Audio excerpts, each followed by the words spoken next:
Bueno, y acá volvimos en este segundo bloque. ¿Y a quién tenemos, Mario? Una eminencia. Alguien que hace rato queríamos tener, desde el año pasado estamos gestionando este encuentro. Él es profesor, licenciado en letras en la UBA, es profesor, investigador en el área didáctica de la lengua y la literatura de la Universidad de Buenos Aires, es doctor, es doctor en letras. También fue profesor e investigador de la Universidad Nacional de La Plata, escritor de numerosos artículos y libros. Estamos hablando de Gustavo Bombini. Hola Gustavo, Mariana Márquez y Lorena Laborato te saludan. Hola, ¿qué tal? Buenas tardes. Saludarlas a ustedes y a la audiencia. Gracias, es muy lindo tenerte, Gustavo. Ya te conocemos a través de la lectura. Te estudiamos a través de la lectura. Perfecto. Un buen inicio. Es un excelente inicio. Sos formador de docente, interveniste en un clásico de clásicos. Es el libro Martín Fierro de José Hernández. ¿Cómo surgió esta posibilidad? Bueno, fue una invitación que me hizo la directora de colección, que es una colección muy interesante, que se llama Intervenciones, que la publica la UNIPE, la Universidad Pedagógica Nacional, y Paula Laver, directora de la colección, y que también ha sido porque se jubiló, colega en la Universidad de Buenos Aires, precisamente en la formación de docentes. En esa colección ella propone volver a los clásicos con intervenciones.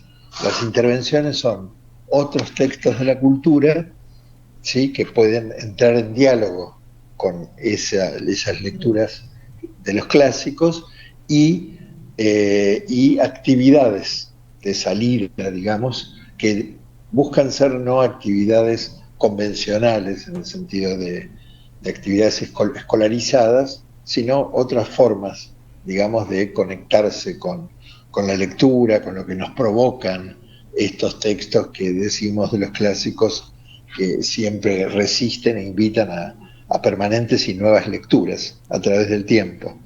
Claro, no solamente como una obra literaria, sino como un documento cultural que refleja la historia, ¿no? Las costumbres, la lucha de los pueblos argentinos, especialmente la vida del gaucho.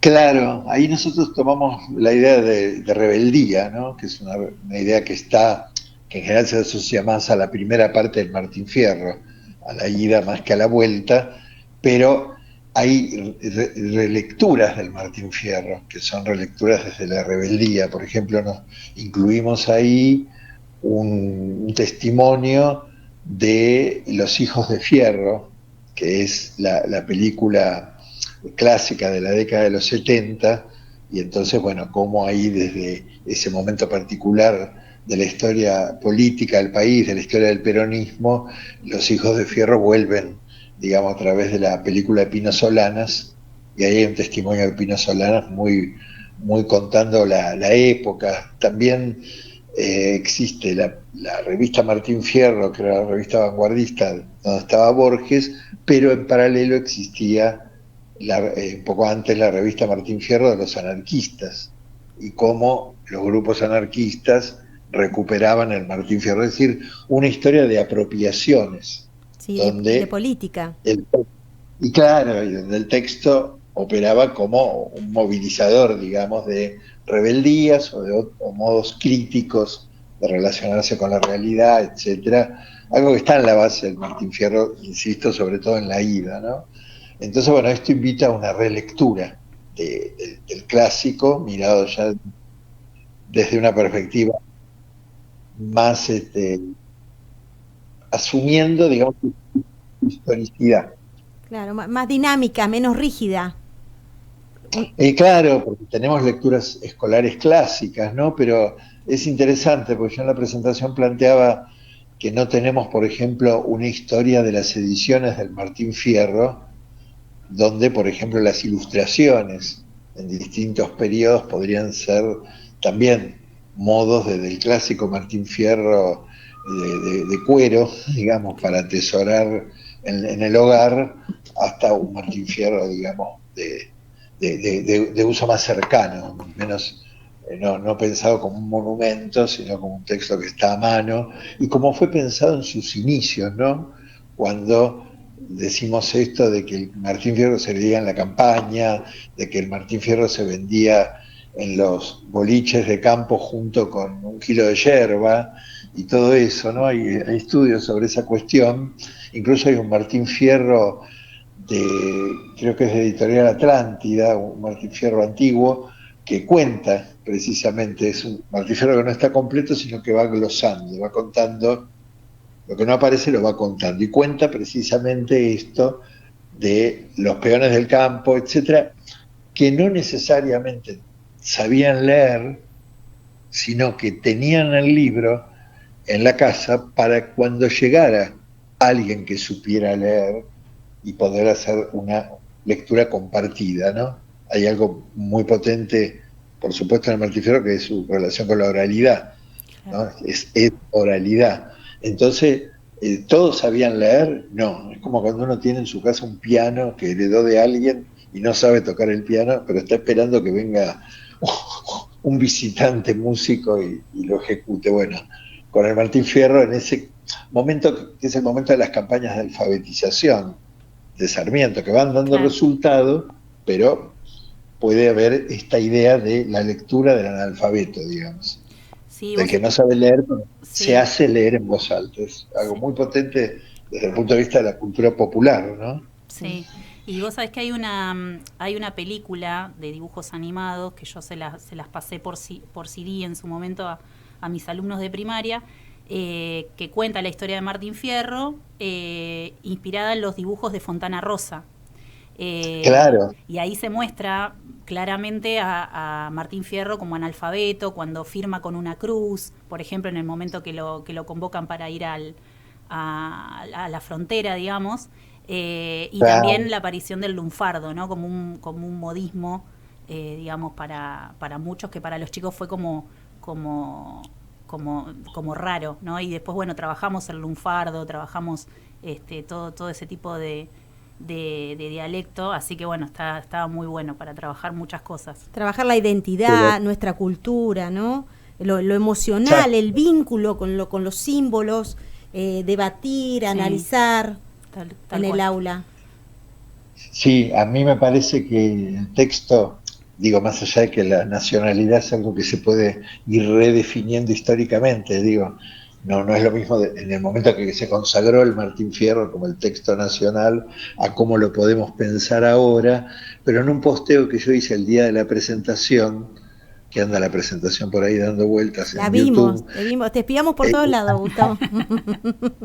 Bien. No, y yo en el posteo que hice dije, bueno, estamos en un momento donde tenemos algunas diferencias, las voy a decir, por supuesto, con las políticas del gobierno nacional, y en un momento donde quizá una dosis de nacionalismo no nos vendría mal para defender algunas cuestiones que creo que tenemos que defender, ¿no? Y digo, uy, qué raro, en este momento de que hay represión a los jubilados, por ejemplo, estamos presentando el Martín Fierro, estamos volviendo a decir, y bueno, somos argentinos en algún sentido, ¿no? Y está bueno poder recuperar algo de eso. Hay también un texto que insertamos, que conseguimos, que fue bastante complicado conseguirlo, pero el Perón del primer peronismo, del peronismo de los años 40, 50, en sus campañas políticas apelaba precisamente como se dirigía al peón de campo, etcétera. Siempre había afiches distintos. Bueno, esto lo ha estudiado Ezequiel Adamowski en un libro sobre la gauchesca también, sobre el Martín Fierro especialmente, y aparece entonces un discurso de Perón cuando, haciendo campaña, pasa por San Isidro y el intendente de San Isidro, o el comisionado creo que era, le regala un ejemplar del Martín Fierro. Y a partir de ese regalo que recibe Perón, hace un discurso improvisado donde dice, bueno, esta es la línea de mi gobierno.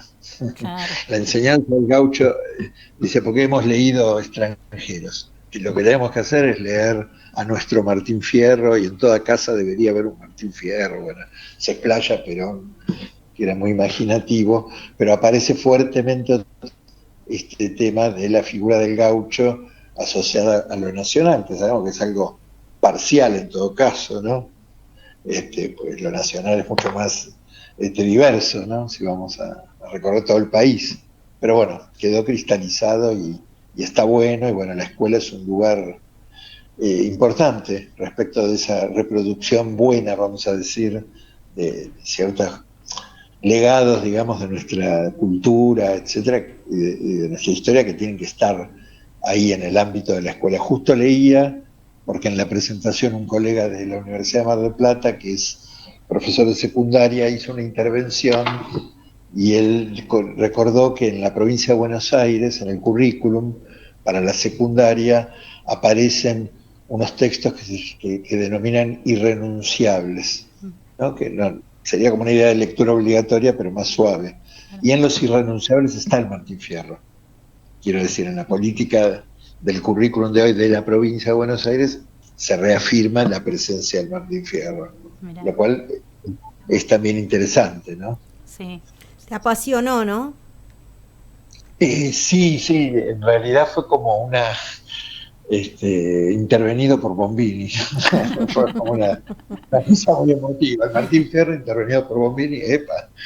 Qué recorrido. Yo mi primer libro del año 89, La trama de los textos, el libro que inventó Bombini, digamos, fue muy leído por los profesores en esa época, porque estábamos saliendo de la dictadura e íbamos a la apertura, ¿no? Y la apertura del canon.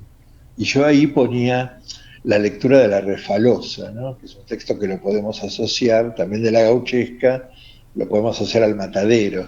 Porque Sí, de Esteban Echevarría. Claro, y está la violencia, digamos, unitarios federales, etcétera. Ahí en la Refalosa es el que muere refalándose en su propia sangre, ¿no? Sí. Y yo decía, bueno, hay que leer este texto en las escuelas, la crítica literaria que surge, digamos, que se desarrolla en los años 80 ya con la democracia, profesores de la UBA, profesores de la Universidad de La Plata, de otras, vuelven a la lectura de los clásicos también, Sí, a la lectura del Martín Fierro, etcétera. Así que ahí hay algo muy, muy potente, y mi preocupación, y la de Paula, la directora de la colección, es qué hacemos con eso en la escuela. ¿Cómo volvemos a la escuela a insistir con nuestros clásicos en un momento que decimos que los chicos no leerían, que no estarían interesados, etcétera? Sin embargo, tenemos incluso cruces culturales interesantes como el freestyle, la batalla verbal, digamos, está también en el Martín Fierro, y está en ciertas manifestaciones de la cultura joven, ¿no? Ese tema también está metido ahí en las intervenciones. Sí, desde la intervención a cuestionar ideas relacionadas con situaciones actuales de la sociedad, en una época de hiperconectividad. Claro. Bueno, ya hace unos años que vengo, mientras estaba esto que tardamos un poco, y también tardó la editorial hasta salir con el libro, en cada curso que a mí me tocaba estar con docentes en actividad, me reservaron un ratito para preguntarles si estaban trabajando con el Martín Fierro y qué cosas estaban haciendo con el Martín Fierro. Y realmente era muy interesante ver la diversidad y el compromiso, ¿no? de los profesores respecto. Tenía ganas de compartir con Sebastián Amaya, que es el profesor que colaboró conmigo en el trabajo de las actividades. Bueno, en el libro en general teníamos ganas de hacer alguna recopilación de relatos, así como de relatos breves de docentes que nos cuentan qué hacen con el Martín Fierro, y también de las voces de los chicos. Sería interesante ir por ese lado. Y claro, las nuevas generaciones. Claro, sí, porque hay una voz, porque es un texto que invita a la producción, que invita a la oralidad, que invita a la representación, a la performance, ¿no? Tiene algo de ir hacia lo performático. Sí, Y eso hoy, en la clase de literatura, eso hoy es algo muy interesante. Yo pensaba en profundizar, ¿no? Profundizar más y explorar otros aspectos relacionados. Claro, sí, porque podemos hacer, qué sé yo, encontrar las lecturas canónicas de los libros de texto, digamos. Por ahí la escuela puede quedar encerrada solo en esas lecturas canónicas, de repetir, digamos, unos conocimientos que no vienen mal, pero quizá lo interesante es decir, bueno, la lectura en acción, ¿no? Y en presente, como Claro. estábamos diciendo. Sí, totalmente. Y en tu video de presentación hablabas de la comprensión lectora, ¿no? Esto que yo como profesora de lengua y literatura, particularmente ayer me pasó en Fines, en una clase donde hablábamos, ¿no? De que las consignas cada vez son más cortas, de que tenemos que apelar a volver a la lectura nuevamente, porque hoy con el tema, como decía Mari, de la hiperconectividad, los chicos se han alejado también de los libros. Entonces es como volver a recrear nuevamente ese placer por la lectura, y también tiene que ver mucho esto de la comprensión, que vuelvo con eso, ¿no? ¿Qué opinión te merece? Sobre todo vos que sos un doctor en la materia, me interesaría saber qué opinas al respecto.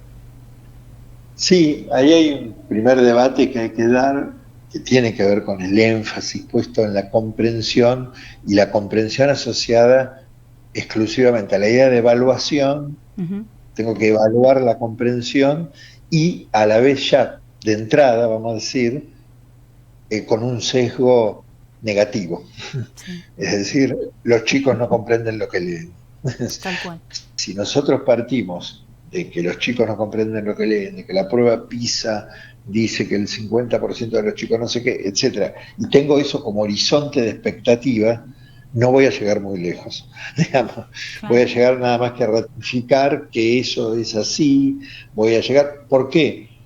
Porque en clave de la comprensión, en singular, esa comprensión que estamos esperando, bueno, posiblemente una parte de los chicos nos defrauden, uh-huh. ¿Sí? Sin embargo, nosotros, en esa ceguera, digamos, de la negatividad, sí, nos podemos estar perdiendo otros modos de leer, otras comprensiones posibles, que son las que se generan cuando un sujeto, uh-huh, entendido como un sujeto social, como un sujeto cultural, no solamente como un estudiante, uh-huh, y bueno, en fin, ni hablar, ¿no? Sí. Bueno, con un sujeto adulto, joven y adulto, digo, y pensar, se habla mucho del lector autónomo. Bueno, ¿qué sería el lector autónomo en el proceso de comprensión? El ejercicio de su propia, digamos, intervención de comprensión. Y no porque cada uno diga lo que quiere y todo vale, sino porque hay un cuerpo a cuerpo con el texto, claro, el sujeto con el texto, y una apertura a que el sujeto hipotetice, algo así como, la otra vez leía un trabajo, ¿no? Lo típico de la escuela es la deducción y la inducción, ¿no? Uh-huh. Tenemos como dos posibilidades, pero luego está la abducción, que en algunos manuales de lógica aparece. La abducción es la conjetura, es lo imaginativo, es poner, digamos, unos sentidos que podrían ser producto de una lectura oblicua y no directa, ¿no? Y tenemos una idea de la comprensión para ser evaluada de la respuesta correcta, ¿no? Y a veces la respuesta no es la correcta, es una respuesta que está un poquito desviada, pero que también se puede leer en clave de una buena comprensión, ¿sí? Por eso el concepto mismo se cierra un poquito, y yo prefiero hablar de lectura, uh-huh, prefiero hablar de lecturas en plural y sacarle ese sesgo evaluativo, ¿no? Ahí se juega, parece, la verdad de la milanesa, si el niño sabe o no sabe, etcétera, claro. Y quizás están pasando otros procesos, ¿no? Uh-huh. Noé Gittrick, que es un crítico literario que no ha trabajado estos temas, pero sí ha hablado sobre la lectura en general, pero había una conferencia de no sé qué año, cuando él vivía en el exilio en México, y lo invitan a dar una conferencia con maestros, y él habla de algo que debe haber inventado en el marco de la propia conferencia.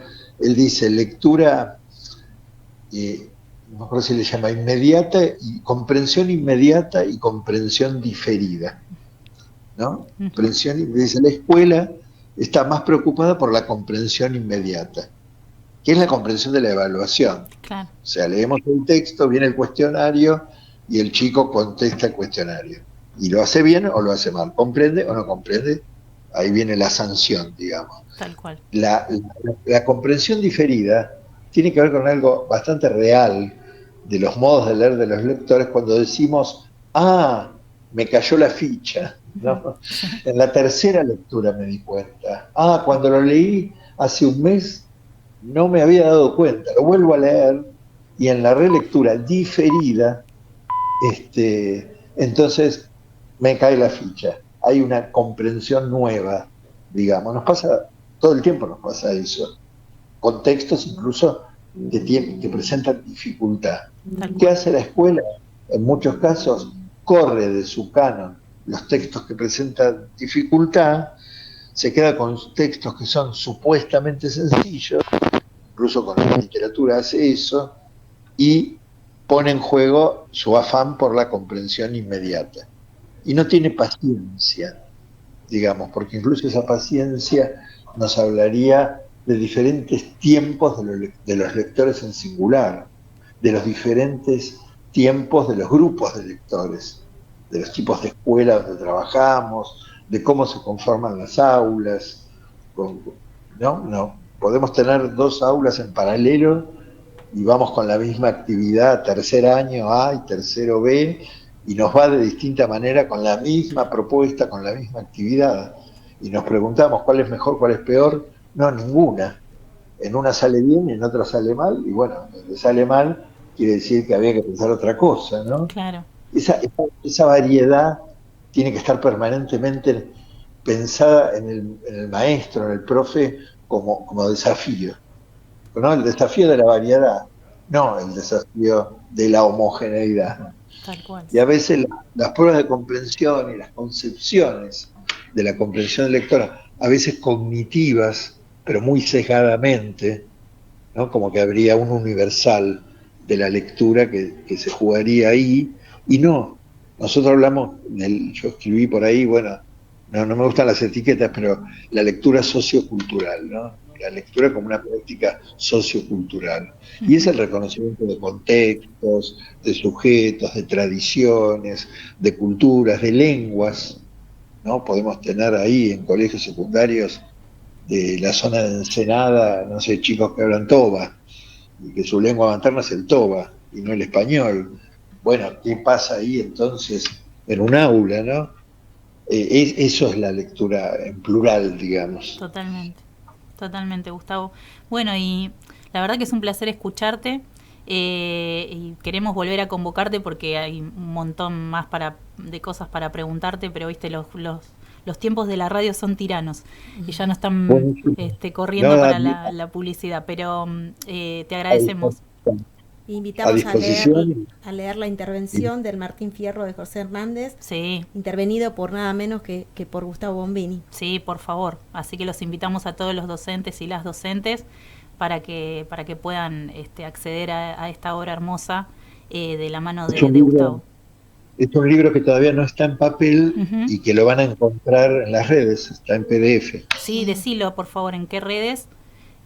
Así. Sí, si entran a UNIPE, que es la Universidad Pedagógica, UNIPE Editorial, sí, por ese lado van a encontrar, porque incluso la UNIPE tiene muchos libros que están liberados, bien, accesibles. Bien. Así que ahí van a encontrar nuestro Martín Fierro. Bien, perfecto. Entonces los invitamos a todos y todas a meterse a la página de la UNIPE y ahí van a encontrar la obra maestra de Gustavo. Gracias, Gustavo, por estar acá en Asuntos Docentes. Te admiramos mucho y bueno, esperamos volver a convocarte nuevamente.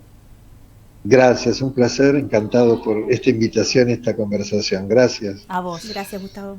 Y pasó por Asuntos Docentes Gustavo Bombini.